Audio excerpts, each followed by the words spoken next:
Hello, everyone. May 9th had always been an important day in my family when I was growing up.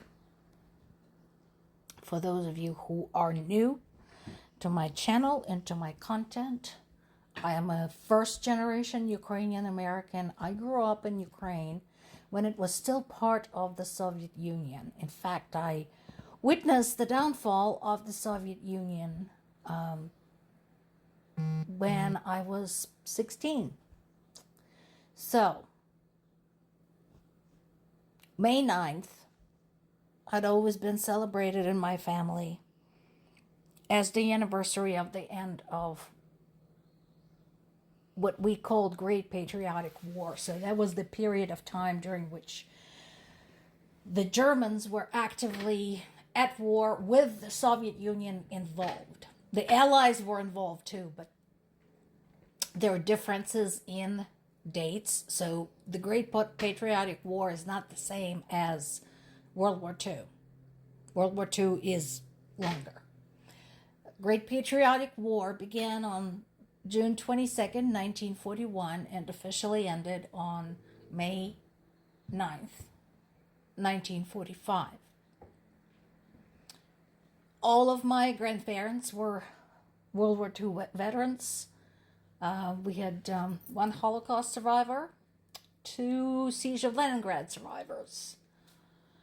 So the tradition continues in Russia, and it has gone very Soviet. Basically, at this point, Russia does not acknowledge the participation of any other nations in this victory. They have rewritten their history books. They do not mention the countless lives, millions of them, that non-Russian nationals have lost or were altered forever as part of this war. Meanwhile, they forget to mention that when the Soviet Union was invaded, the Germans rolled in through Ukraine and Belarus. And so the first people to take the brunt of the German invasion were Ukrainians and Belarusians.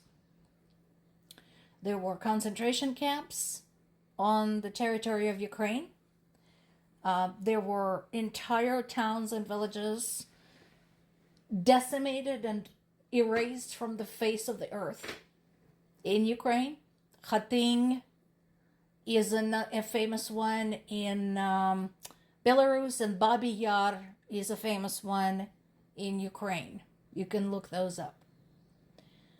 So Russia no longer mentions that. They describe this whole thing as this glorious campaign of victories by the Russian people alone.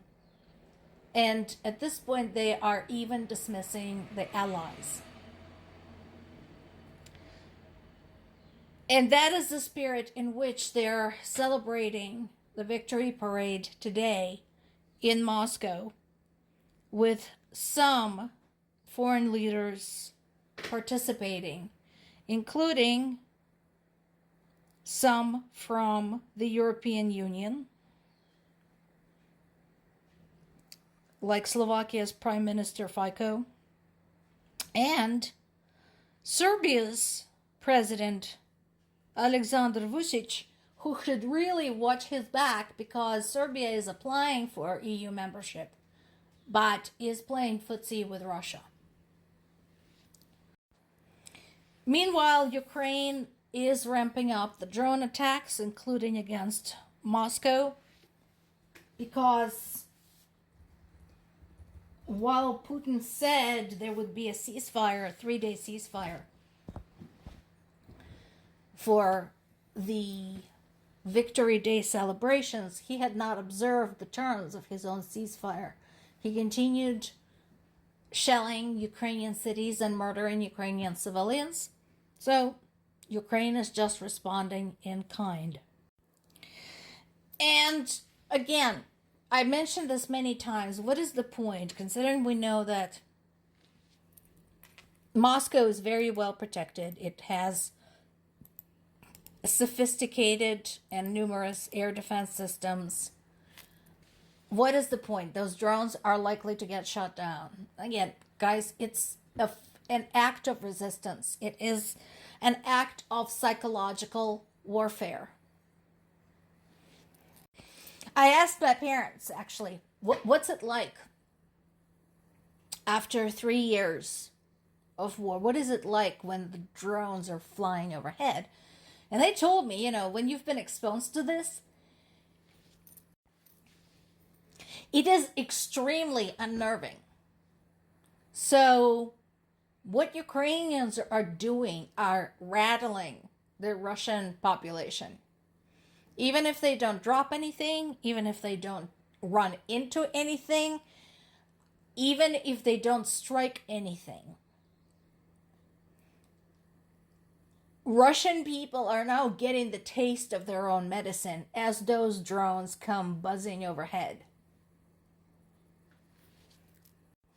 For some reason, Trump continues calling for a 30-day ceasefire and is now mentioning sanctions.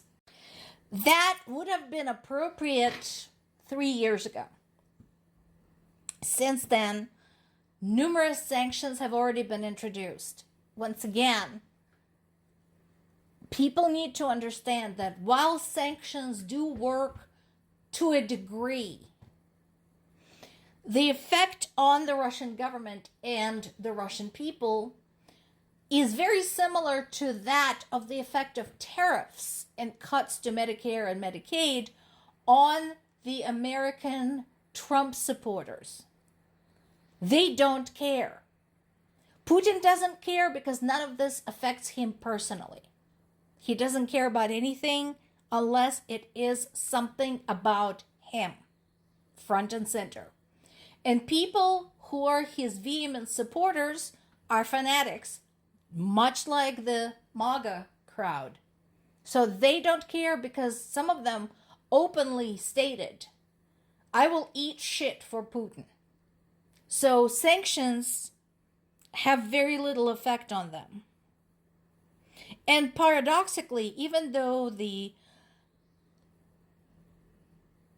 basically everything went downhill in Russia since 14 years ago, since sanctions began, people there insist that they're living better than the rest of the world and that everybody wants to invade them because they're jealous.